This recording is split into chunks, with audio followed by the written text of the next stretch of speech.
All right, welcome back to another episode of Mainly Hoops. Today we're going to talk about Gonzaga versus Oklahoma and what is technically a neutral site game in Spokane. So basically a home game for the Zags. But Marcus, what do you like in this? Yeah, I like Gonzaga. You kind of led me into it. Like this game's a neutral site game, but it's across the street from Gonzaga's campus pretty much. Like it's a home game. They're gonna show out here. I mean, what was it? It's probably been 3 or 4 years now since Kentucky went out there and played them in a neutral site game. Like Kentucky actually won that game, right? I believe so. Yeah. Yeah. Oscar Sheboy. Yeah. Pretty. I was impressed because I think we were on Gonzaga there. Actually, I don't think they won. I think Gonzaga won that game. Did they? It was close, but regardless, I think this game it's Gonzaga's front court, right? I mean, we saw Gonzaga's backcourt kind of like have their issues the other night. Like Braden Smith wasn't overly impressive. He played 17 minutes, had four assists. I mean, you can't really take much from a Gonzaga team that played Texas Southern, who's coming from the SWAC, who's widely regarded as far and away the worst conference in college basketball. Then you've got on the other side Oklahoma, who they played St. Francis, who plays one guy taller than 6'6". So it's and that guy played I think 16 minutes. So in the offseason, we talk a lot about Mohamed Wagyu and how he averages 8.7 fouls per 40 for his career. It's going to be a different animal here in this game, in my opinion. He's going to be guarding Huff and Ike all night long. And, we're not overly high on the depth of this Oklahoma front court. And I can assure you that if I'm wrong here, I'll write an apology letter, but he is going to be in foul trouble. He will be in foul trouble early and often. I don't really see any way that he's not. I think it's going to be up to this Gonzaga front court, because we saw their backcourt. We had issues with it to begin with. We had issues with the off-ball shooting in comparison to usual. It's just not a typical Gonzaga team, but they're really good in the front court, of course, which I think is an area they can exploit against Oklahoma. Yeah. Cody, before we get to you on that, with your best bets, if the line was 4.5 fouls for Wagyu, what are you taking here? Am I getting plus money on the over? Because I probably shouldn't, but I probably would. We'll give you plus 110 on the over. Oh, I'll take it then. Absolutely. I mean, he has to play. I put a mega whale bet.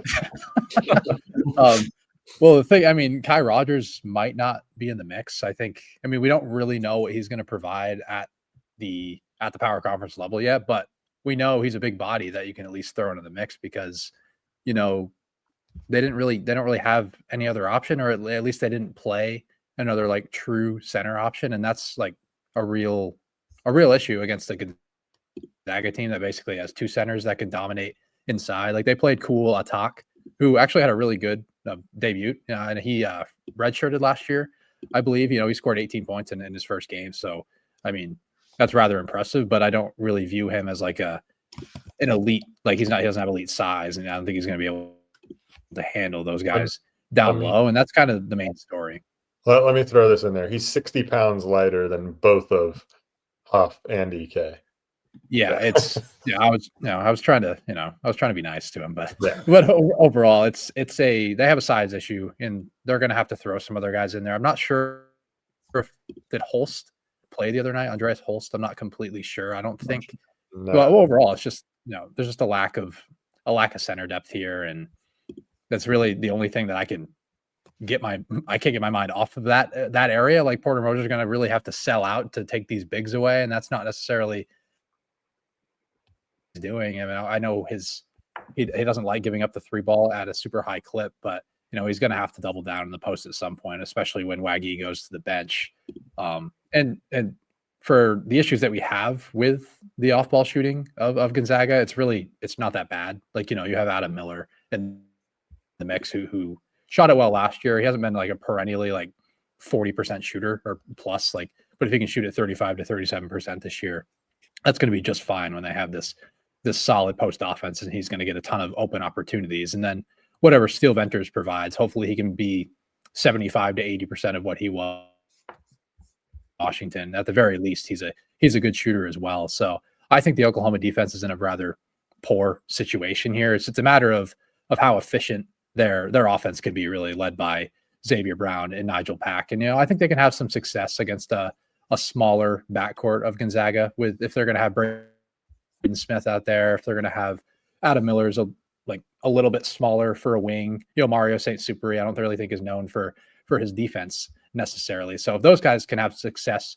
in the pick and roll game, if they're able to navigate through like the high hedge of EK and Huff, because Mark Few's been doing that a lot more lately, and I'm not super high on EK and Huff as pure rim protectors, so they kind of have to mask that with that coverage to take the responsibility away from them a little bit. But if those guards are able to have success, I think this Oklahoma offense can hum a little bit and kind of hang around in this game, and they're going to have to turn it into a shootout, I think, to win it.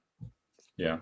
Marcus, Cody kind of just touched on that, but for you, what do you think Oklahoma can do, or what do they have to do to win this game or keep it close for that matter? Yeah, I think if they can speed it up, I think that's how they're going to have to win. I think if they can attack the rim as well and get one of EK or Huff in foul trouble, I think that could really be a big thing in this game. We've seen EK struggle with foul trouble in the past. So if they could get one of those guys off the floor and make them play more of a heavier guard lineup, I think that could be an avenue as well, because like Cody said, the Gonzaga backcourt defense isn't fantastic. You've got a seasoned vet or couple of seasoned vets in the Oklahoma backcourt that have done it for a few years. Nigel Pack more than a few years, but can those guys really show up here and put pressure on the rim, put pressure on this Gonzaga defense, because it's not going to be the front court of Oklahoma that can put pressure on the rim, on the lack of rim protection for Gonzaga. So it's going to need to be those guards. Can they get downhill in those pick and roll situations? And we talked about Xavier Brown in the offseason. He's got a lot of rim finishing creativity. He's got really good body control. A lot of finishes at St. Joseph's where he would kind of hang in the air. I think EK can be undisciplined at times. So can they get him off the floor and have to just deal with Huff? I think that is a much easier avenue for Oklahoma to hang around in this game, because like you mentioned, Cody, there's just not enough bodies in that front court to throw at Gonzaga. It's going to be, Oklahoma in foul trouble if both of them are able to play their full complement of minutes. Yeah. Cody, I know you like Gonzaga to win this pretty easily, but what are things that you think they need to do to make sure they kind of handle Oklahoma basically at home? Yeah, I mean, on the offensive end, it's play their game, work through the post, be able to, expose the lack of front court depth that Oklahoma has. Like, they don't really need to do many different things on that side, but on the defensive side, you need to find ways to contain Nigel Pack and Xavier Brown, particularly in the pick and roll game. And, I think their coverage, their high hedge, I think can kind of get the ball out of their hands at times and force some of these off ball shooters to beat you, and Jaden Jones and Jeff Nwankwo. And, I think those guys are solid shooters in their own right. I'm not completely sure if Jones is ready to go. I know he didn't play, but I do think it was a little more precautionary. I think he's going to be in the mix, but ultimately, if you can get the ball out of the guards' hands, I think you're going to be in a fairly good spot to succeed. Keep this team off the defensive glass, like control the glass on both ends, which is something that Gonzaga has been able to do as well. And I guess just going back to the offensive end, the only thing that I could really think of is, EK and Huff, like handling double teams that are coming down from the Oklahoma wings. Just seeing them being able to make smart decisions and and allowing these the shooters and Miller and Superi and inventors to knock it down at a high clip. So that would really be, the only thing that I would need to see from this Gonzaga offense is just handle, those double teams a little bit better than I guess, like mostly with EK. I think Huff has been like a very competent guy, whether that's in short roll or making decisions out of the post. Well, hopefully this one can stay close. It'll be a late one starting at 10:30. I know we'll be up watching it, but hopefully Oklahoma can put up a good fight and make it an entertaining game. So we'll see you next time.